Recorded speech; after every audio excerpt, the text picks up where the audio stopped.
Halo adik-adik.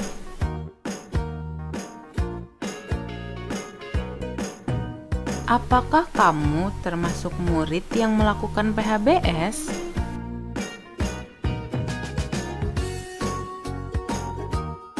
Apa sih PHBS itu? PHBS adalah perilaku hidup bersih dan sehat.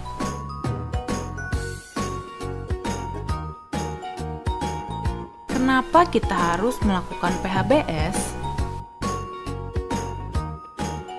Manfaat melakukan PHBS adalah dapat meningkatkan kesehatan, mencegah penyakit, dan menjadikan lingkungan sehat. Ada 8 indikator PHBS di sekolah. Indikator yang pertama, mencuci tangan dengan air yang mengalir dan memakai sabun. Manfaat mencuci tangan adalah untuk membunuh kuman dan bakteri penyebab penyakit. Penyakit yang timbul akibat tidak mencuci tangan adalah diare, cacingan, dan tifus. Kapan harus mencuci tangan?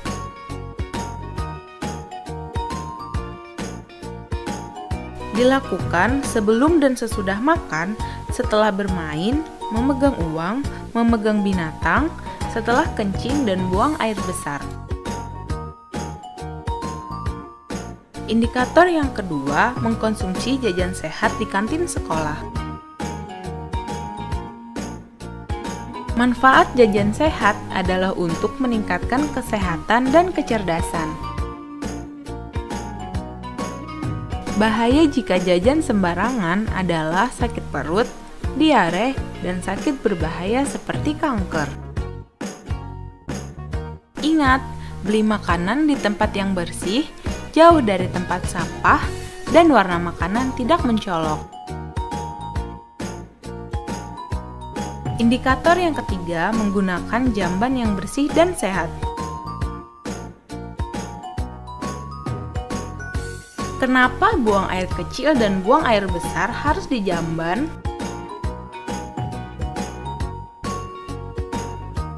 Adalah untuk menjaga lingkungan agar bersih, sehat, dan tidak berbau. Indikator yang keempat, olahraga yang teratur dan terukur.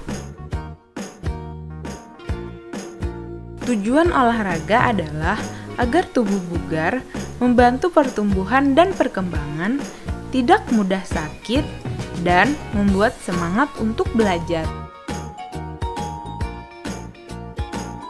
Lakukan olahraga sesuai arahan ya, hindari cedera. Indikator yang kelima, memberantas jentik nyamuk.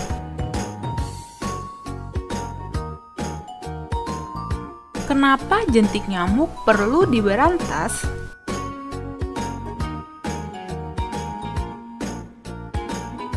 Gigitan nyamuk menyebabkan penyakit DBD atau demam berdarah dengue, malaria, dan kaki gajah. Cara memberantas jentik nyamuk. Jentik nyamuk diberantas dengan melakukan 3M+, menguras tempat penampungan air, menutup tempat penampungan air, mengubur barang bekas, plus menghindari gigitan nyamuk.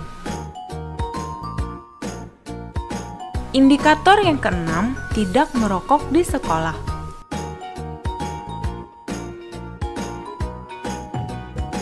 Rokok sama dengan racun.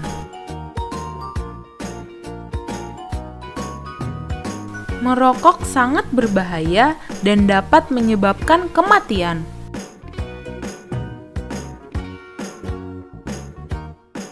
Ingat, hindari merokok walau hanya untuk coba-coba. Indikator yang ketujuh, menimbang berat badan dan mengukur tinggi badan setiap bulan. Menimbang berat badan dan mengukur tinggi badan dilakukan secara teratur setiap 6 bulan.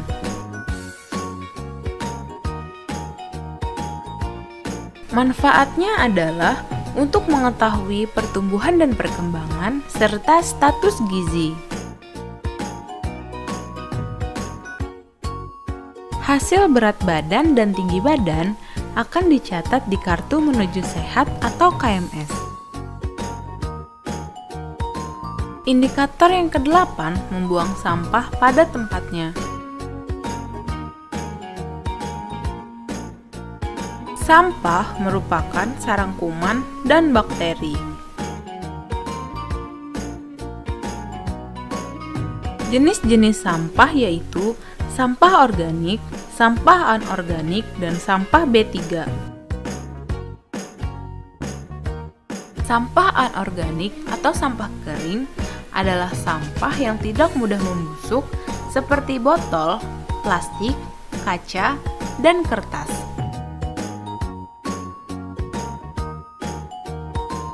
Sampah organik atau sampah basah adalah sampah yang dapat diurai.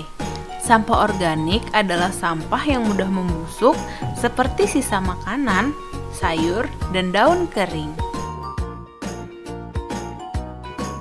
Sampah B3 atau sampah bahan berbahaya dan beracun. Sampah B3 merupakan sampah berbahaya, misalnya sampah dari limbah rumah sakit dan pabrik. Ingat 3R, reduce mengurangi sesuatu yang menyebabkan timbulnya sampah, reuse gunakan kembali sampah yang masih dapat digunakan, recycle atau daur ulang memanfaatkan kembali sampah setelah diolah. Ingat, jangan buang sampah sembarangan, selalu buang sampah pada tempatnya.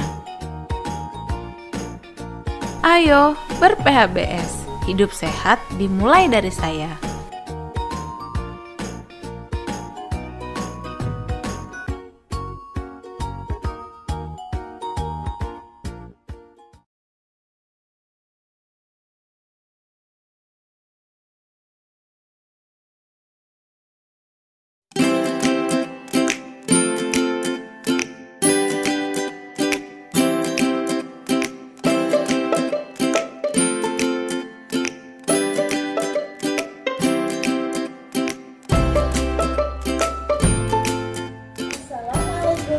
Warahmatullahi wabarakatuh. Nah, anak-anak, bagaimana kabar kalian? Semuanya sehat ya? Sehat walafiat. Anak, sini dulu diajar di ruang perpustakaan ya. Namanya ruang perpustakaan kita adalah Gunung Jati ya. Nih, yuk kita masuk ke dalam yuk. Kita lihat ada apa di sana.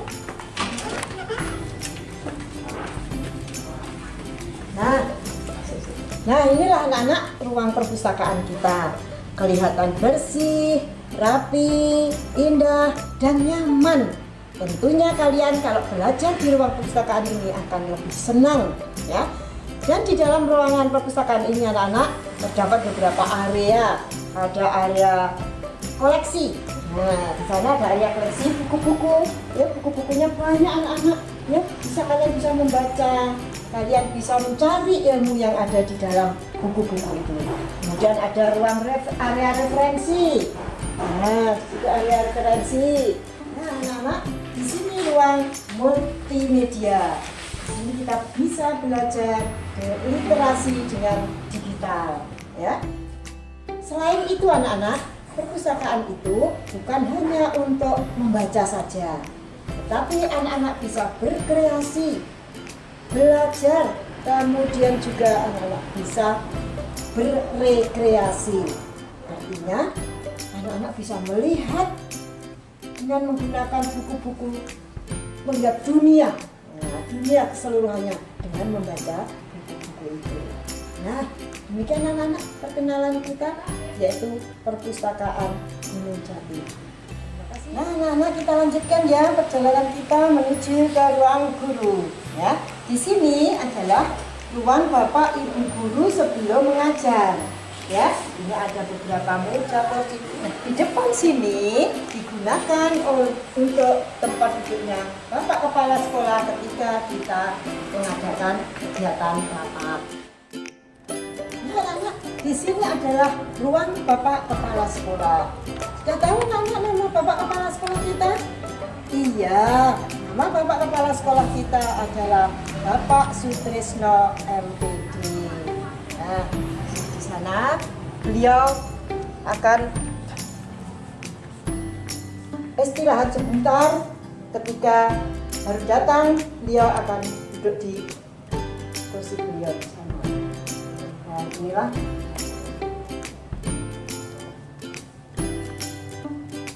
di sini. Kalau ada pertemuan dengan Bapak Kepala Sekolah yang sifatnya penting.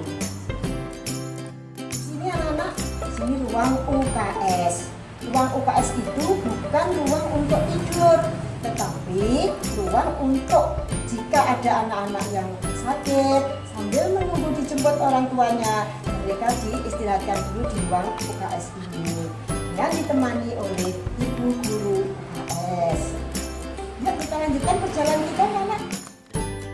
Anak-anak, di sini adalah ruangan kelas 1A. Anak-anak nanti bisa belajar di sini dengan nyaman ya. Di sini juga ada pojok baca. Coba kalian, ini banyak buku-buku bacaan yang bisa kalian baca setelah waktu istirahat ya. Senang anak-anak ya belajar di SDN 02 Pangungangan. Dan segera kita bisa belajar dengan bertatap muka.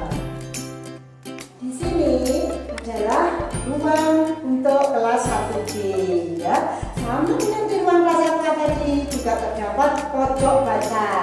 Anak-anak di sini juga sudah ada buku-buku yang bisa kalian baca ketika kalian beristirahat. Ya. Sambil beristirahat, baca buku itu akan lebih baik ya.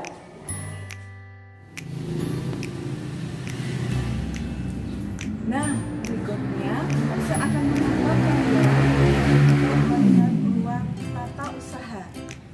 Di mana ruang tata usaha ini para tenaga pendidik yang ada di SDN 02 Pangungangan bekerja.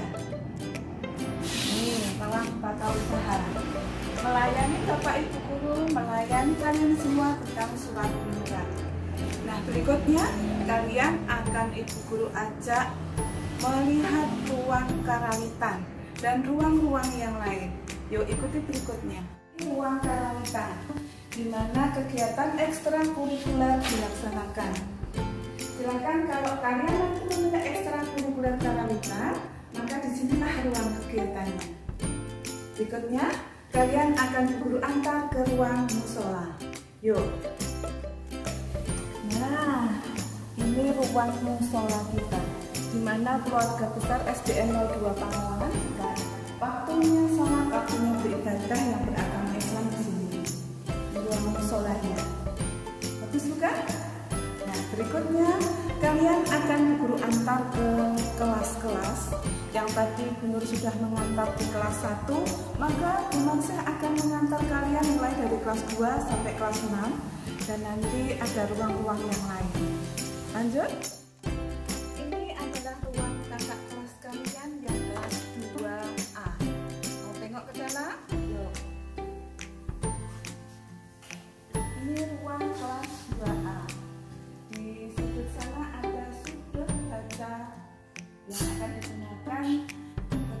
Dalam kegiatan literasi.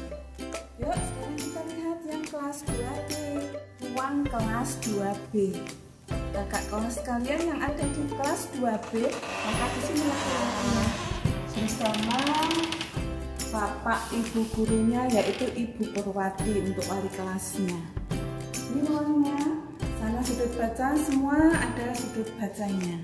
Nah, sekarang kita tengok ruang kelas 3A. Ini ruang kelas 3A yang ibu gurunya bernama Ibu Laurencia Sukini.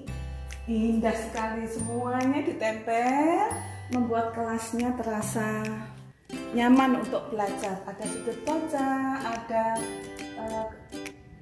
hasil-hasil karya anak yang dipajang di jendela. Nah, kita tengok yuk yang kelas 3B. Ruangannya di atas, termasuk nanti kelas 4 dan kelas 5-6 ya. Sebelum kita ke kelas yang lain, ke kelas 3B, di depan kelas 3 ini ada kantin sekolah. Nih, ada kantin sehat.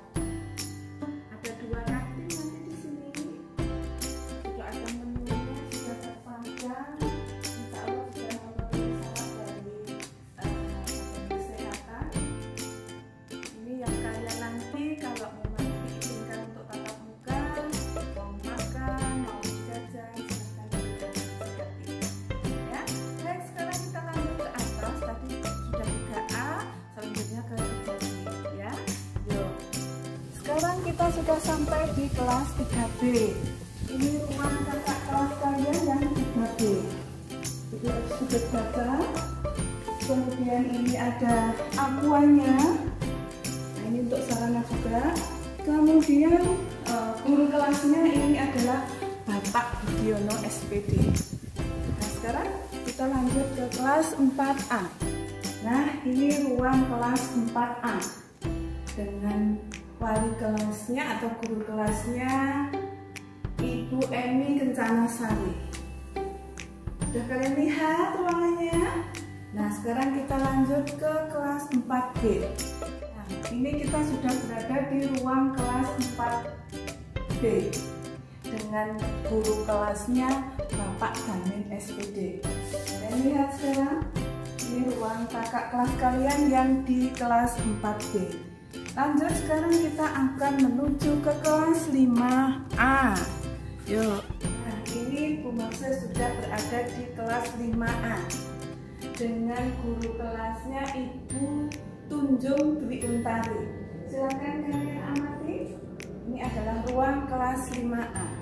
Dan selanjutnya kita nanti akan melihat bagaimana kelas 5B. Yuk, sekarang kita berangkat ke kelas 5B. Nah, sekarang kita berada di kelas ruang 5B. Di kelas ruang 5B ini nampak berbagai ada sudut baca di sana, kemudian ada karya-karya anak, ada mading kelas, kemudian beberapa tumpuan buku yang nantinya akan digunakan oleh kakak kelas kalian yang ada di 5B. Nah, sekarang kita tinggal untuk kelasnya tinggal 2 lagi, yaitu kelas 6AB ya. Yuk, sekarang kita berangkat ke kelas 6A. Nah, sekarang Bu Marse sudah berada di ruang kelas 6A. Ruangnya Bu Marse sendiri. Nah, jadi guru kelas 6-nya Bu Marse sendiri. Silakan kalian amati. Ini ruang kelas 6A untuk kakak-kakak kalian. Ada sudut baca juga, ada mading untuk literasi, kemudian ada tumpukan buku yang masih belum tertata karena nantinya kalau kakak kalian sudah masuk nanti akan kita bagikan untuk belajar kalian ya. Oke, sekarang kita lanjut ke kelas 6B. Nah, sekarang Bu Guru sedang duduk di ruang kelas 6B, dimana untuk guru kelasnya 6B itu adalah Bu Siti Rokoyah SPD. Ini sudah tertata rapi, buku-buku sudah di atas meja semuanya, siap untuk belajar kakak kalian yang ada di kelas 6B. Baik, berikutnya kita nanti akan berangkat ke ruang yang untuk kalian mungkin merasa perutnya sakit, buang hajat, yaitu ke kamar mandi. Mau lihat kamar mandinya? Yuk kita berangkat ke kamar mandi. Punya kita. Toiletnya jumlahnya kalau tidak salah itu ada 12, yang di sini itu ada 4, kemudian belakang itu 5 dan atas itu ada 2 kamar mandi ya. Nah, ini silakan lihat semuanya bersih. Ini dikendalikan oleh Mbah Re yang setia membersihkannya bersama Bapak Sarbani.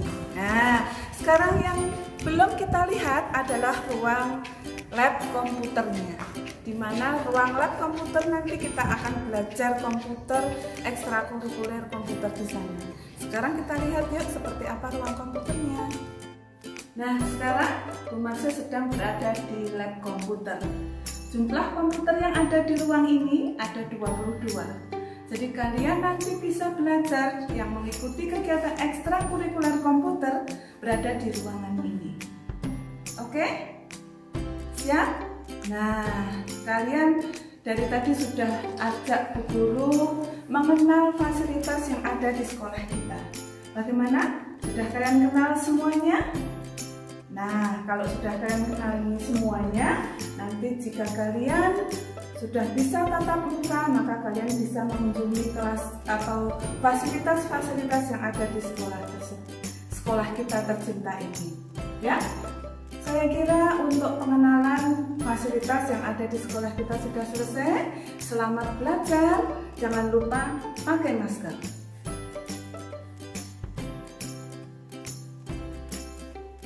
Wassalamualaikum warahmatullahi wabarakatuh.